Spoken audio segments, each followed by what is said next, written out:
Hey friends and fans, Billion Dollar Sales Coach Ryan Dohrn here, and today we're talking about brain loops. And what does that actually mean? You hear me talk about it on the podcast and on my YouTube channel and things like that.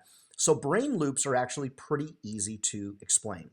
A brain loop is when you hear something and then your brain wants you to find a natural conclusion to what you just heard. So if someone was to say 2 and 2 is, then your brain naturally goes deet, deet, deet, deet, deet, 4. If someone was to send you a subject line and said, would you consider this? Your brain goes deet, deet, deet, deet, deet, would I consider what? And it forces you then to go into that email and look at that email. You ever been with a friend or your partner or whatever, your brother, sister, and they're like, you know what, I need to tell you something. And then they're like, okay, what is it? Nah, never mind. Well, your brain is going tick, tick, tick, tick, tick. Wait a minute. You just said you need to tell me something.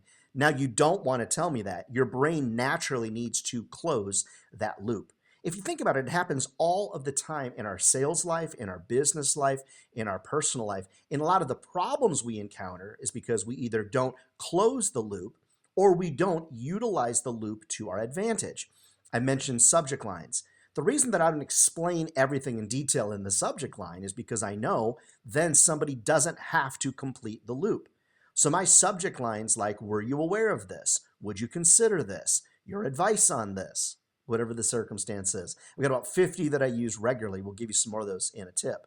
They're all designed, though, to create the beginning of a brain loop, forces someone to read the email to complete that loop.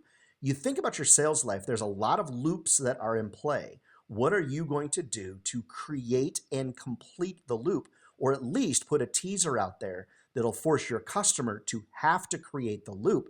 And when they complete that loop, not create it, when they complete that loop, that's when they feel fulfilled. And you can use that to your advantage in the sales business. All right, get out there and sell something and make us all proud. All right, we'll see you on the next tip.